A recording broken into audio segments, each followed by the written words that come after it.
Ndabasuhuje cyane mwebwe dukomeje kubana kuri YouTube channel ya Mazalex. Iyi ni YouTube channel yacu kandi niyo twigiraho ubumenyi bugiye butandukanye. Ni ukuvuga ngo rero muri aka kanya ngiye kubereka ukuntu dushobora kuvana payi kuri payi browser nyine tukayijyana kuri OKX. Kugeza uyu munota OKX ndetse na Bitget exchange nizo zemerewe kuba zacuruza Pi coin. Ukuvuga ngo Pi coin nyine nk'uko twayibonye izajya ku isoko ku itariki 20 z'uku kwezi. Aha rero ni muri wallet yanjye ya Pi, ngira ngo urabibona ko hano hariho Pi. Izi ngizi ziri hano ni 12.81, naho izi ngizi ziri hano ni 11.90. Ngira ngo urabona zino 11 ahantu ziri handitse ngo available balance.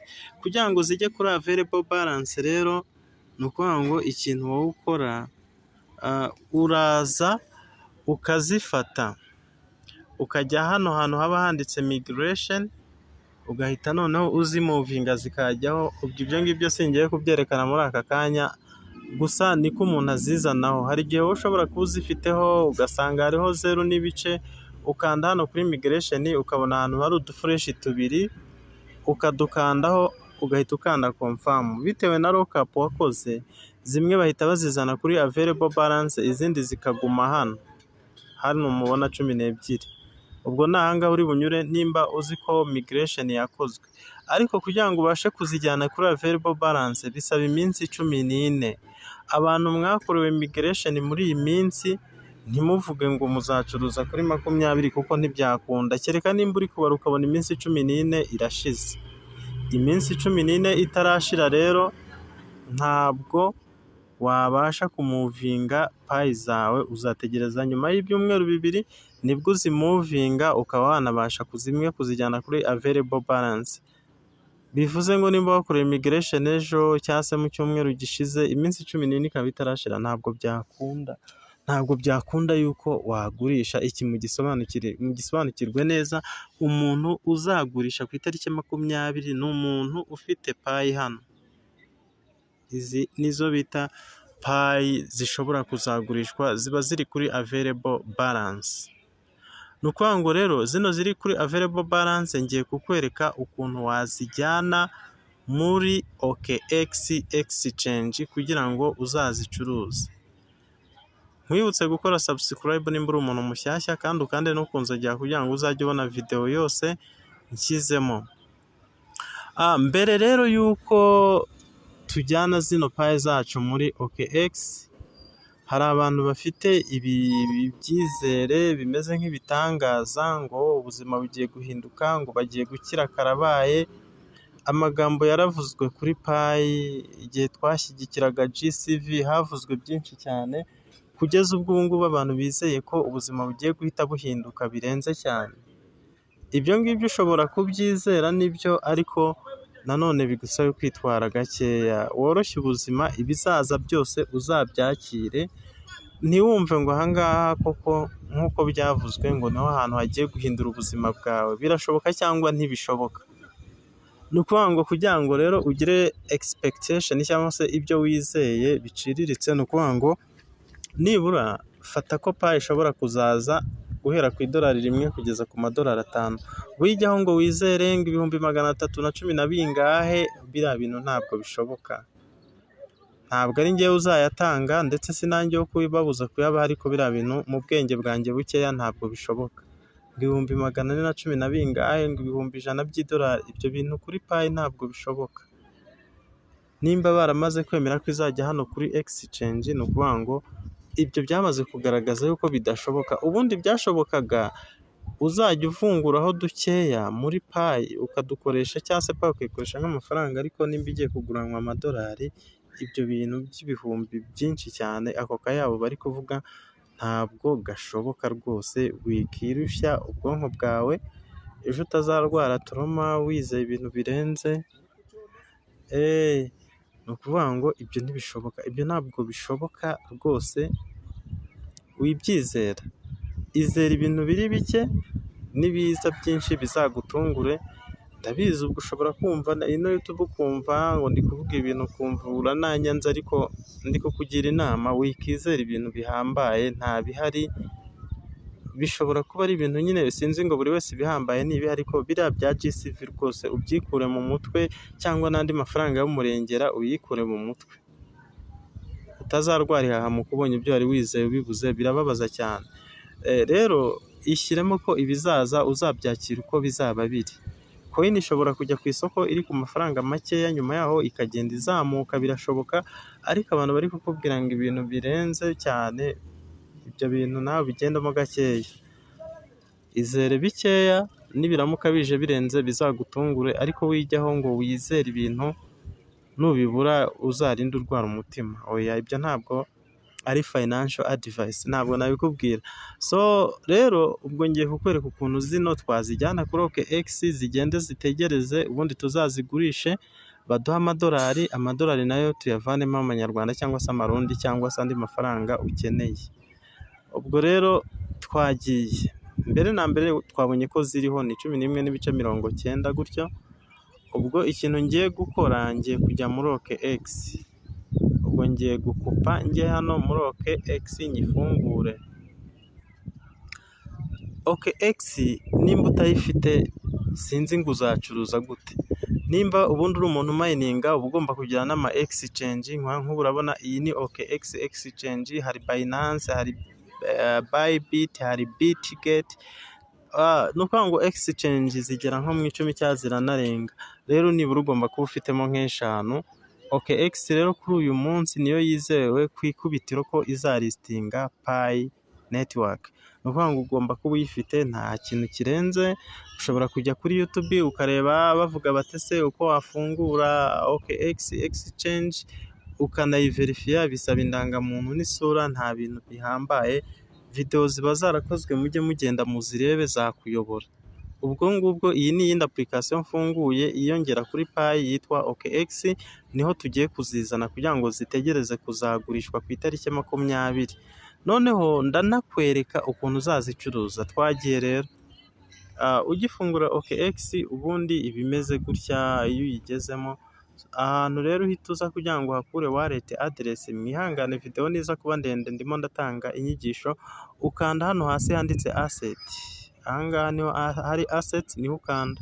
Iyo umaze kuhakanda rero uhita ukanda noneho hano handitse deposit, ugakanda kuri deposit, ukurikire step by step. Uhitamo hano ha kabiri handitse ngo deposit crypto, hambere ahangaha deposit crypto niho uhita ukanda. Noneho iyo umaze gukanda hano handitse deposit crypto, kanze nkuremo bino bintu biri kwivangamo, mwihangane. Uhita uza hano muri search ukandikamo Pi. Ngiye iri kugaragara kuko si ubwa mbere nyisacinze, ariko ukanda kuri Pi ukayishyiramo igahita igaragara. Then iyo Pi imaze kugaragara nk'uko uyikandaho nayo, uraza ugakanda hano kuri iyi Pi network. Iyo uyikanzeho bahita bakuzana hano. Sasa hano uraza ugakanda kuri kano kantu kugira ngo ubone wallet address yo kudepozaho, kano ukagasunika ukazana hano. Wabibonye, ugasunika ukazana hano kano kantu kugira ngo ubone wallet address. Ariko ikindi cyemeza ko ishobora kuzaba wa mugani yihagazeho, nubwo tutakizera ibitangaza. Urabona ko minimum deposit imbere ndabona hari amazeru 1 2 3 4 5 6 7 8, imbere hari amazeru 8 n'igice kimwe. Urabona ngo izi nizo nkeya zo kudepositingaho. Ibi birerekana ko izaba ifite agaciro pe, ariko wikizera ibintu birenze bitazakubabaza, byose tuzagenda tubibona. Ubwo rero kano kantu tugiye kugakurura kugira ngo tubone wallet address. Ubwo ngiyi wallet address twayibonye, urakora copy gutyo, urabona ko nyikopiye. Numara gukopiya wallet address urahita ugaruka ahandi, wigarukira uze muri Pi yawe hamwe twahoze. Noneho kugira ngo tuzijyanemo, wibuke ko tuzanye wallet address dukuye muri OKX exchange kandi iri verified. Ubwo noneho turahita tuza dukande hano kuri pay or request. Hano wahabonye aho tugiye gukanda, tuhakande. Nitumara kuhakanda turahita duhitamo hano ha kabiri handitse ngo manually add wallet address. Nahangaha niho tugiye gukanda. Tukimara kuhakanda rero ahangaha tugiye gushyiramo ingano ya payi dushaka kohereza, ingano yazo wabonye ko njye nari mfiteho payi 11.90, ubwo wenda kubera bari bunkate igice kimwe ndashyiramo 11 wenda 80, yego ngashyiramo n'ibice 80. Noneho ahangaha duhita dushyiramo wallet address twavanye muri OKX, ubwo ni ugukandamo ugahita upestinga kuko twari twakopiye, ngiyi igezemo hano. Noneho bino nibirangira turahita tuza hano dukande kuri send, ahangaha turahita dukanda hano dukande kuri send. Hano barakubwira ngo you are about to send this pie, ugakanda hano kuri confirm nimba wizeye ko ibyo ugiye gukora ari byo. Ngenda byizeye nta n'ikibazo, nkanze kuri confirm, ntegereze network biri kurodinga, nakanze kuri confirm. Ngira ngo urabona ko bambwiye ngo transfer succeed, ubu ziba zahise zigera muri OKX. Hano mpita nkanda close, iyo bino bibaye succeed ubwo biba byakunze, succeeded ubwo ndakanda close. Ni ukuvuga ngo nkanze close nkakanda back gakeya, payi ziba zamaze kugenda. Ngira ngo urabibona ko zagiye zamaze kugenda, dore hano baranampa historique yuko zamaze kugenda. Ubwo tugiye muri OKX turebe ko zahageze. Ni ukuvuga ngo tugarutse hano muri OKX yacu, ngaruka inyuma, hari igihe zidahita zihagera ako kanya ariko bikari butwara akanya gatoya. Ngira ngo urabona muri OKX bari kumbwira ngo deposit processing, ngo hari deposit iri kuza. Ngira ngo urabibona hano ko baba bayimpaye ngo one deposit processing, biri mu nzira nyine. Ubwo ziraje zirangeraho nta gushidikanya, mu kanya gatoya ziraba zangezeho.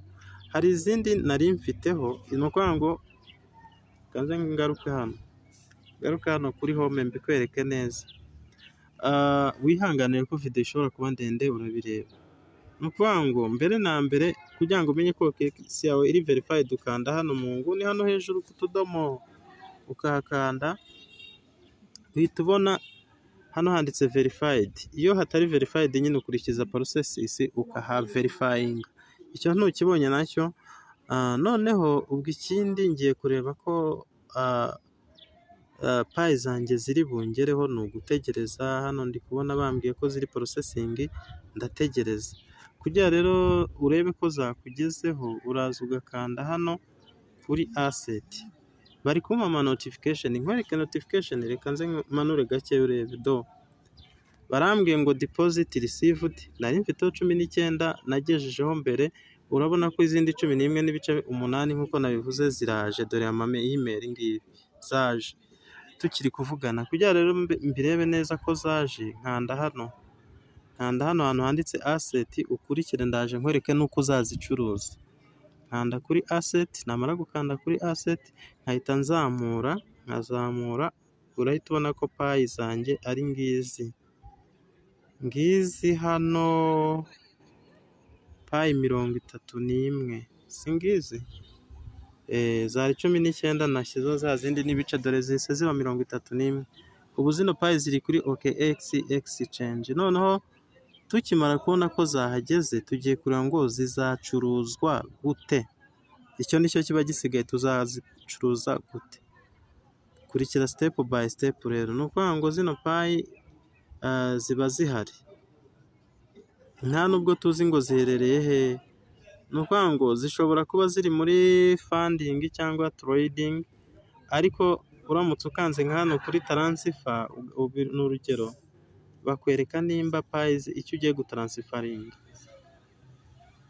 Ni ukuvuga ngo hano ushobora guhita uhakanda, iyo uhakanze bahita bakwereka USDT, wowe ukanda hano ugashyiramo payi kuko hari USDT. Ukurikire neza, urashyiramo payi mu cyimbo cya USDT, urakanda search wandikemo payi kuko ubwo tugiye muri trading, ushyiramo payi network. Noneho tugiye kuzivana muri funding tuzizana hehe? Muri trading. Ngira ngo mbikwereke neza, turazivana muri funding tuzizane muri trading, tuzabona uko tuzigurisha, sibyo? Ubwo turahita dukanda kuri iki kimenyetso cya max kugira ngo payi zose dufite zize.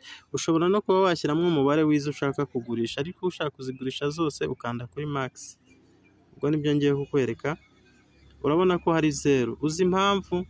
ni uko payi zari ziri muri trading n'ubundi, ubwo niho ziri kubera ko banyeretse 0, sorry, ubwo zibereye muri trading. Sasa kubera ziri muri trading, reka nkwereke ukuntu uzazigurisha. Ziri muri trading payi zanjye. Kugira rero nkwereke uko uzazigurisha, reba hano hasi, uraza ukande hano hantu kuri trade, noneho ukande kuri trade.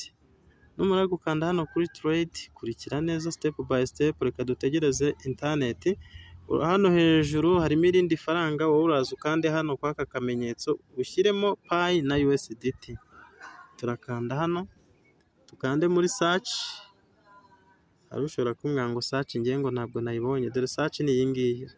Urahita ukandamo wandikemo payi kugira ngo tubone uko tugurisha payi. Urandikamo payi, uyikandeho payi USDT, uyikandeho. Ngira ngo urabona ko bahise bakwereka ko payi izaba available for caution mu munsi umwe n'amasaha 20 n'iminota 32 uhereye igihe nkoreye video. Ni ukuvuga ngo ubu ngubu rero ntabwo birakunda, ariko nibura tumaze kugeza ku buryo twebwe twazabasha kuyicuruza mu madolari.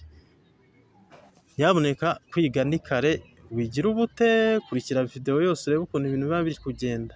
Ubu noneho hano twizeye ko twazagurisha payi, kuko twashyizemo payi n'amadolari.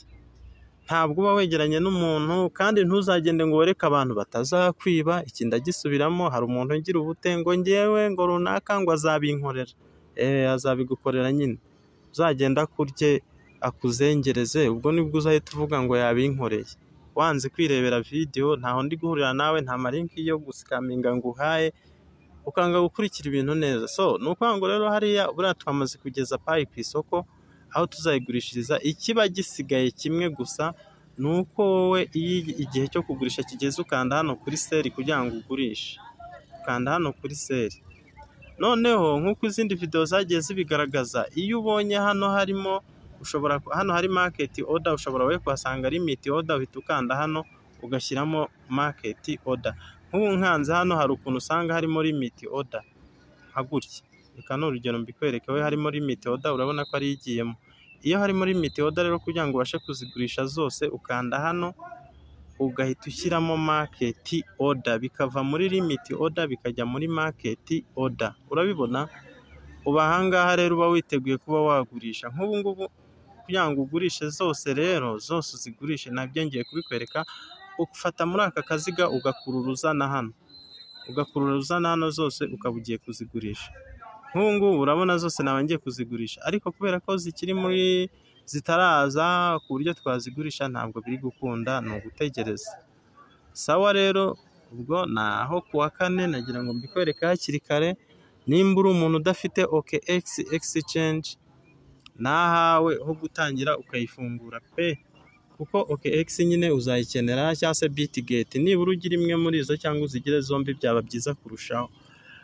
Ubwo ni uko nguko zizagurishwa. Wenda nshobora no kuzafata kandi ka video biri gukorwa nkabikwereka, ariko ugize ikindi kibazo wakandika muri comment nkagusubiza, cyangwa ukananyandikira kuri nimero ya WhatsApp, nkaba nanagushyira muri group ya WhatsApp, kuko burya nkunda gutangiramo ubufasha bwihuse. Ntabwo buri gihe ari ngombwa ngo umuntu ahita akora video. Ubufasha bwihuse ubutangira muri group WhatsApp. Wanyandikira rero kuri 0780 45 73 62, nkagushyira muri groupe, cyangwa se n'ubundi bufasha nkagufasha. Turi kumwe rero, nawe ntera inkunga, ukore subscribe kugira ngo ushyigikire no YouTube channel yacu. Komeza ugubwe neza, kandi nkwifurije ishya n'ihirwe mu byo urimo byose.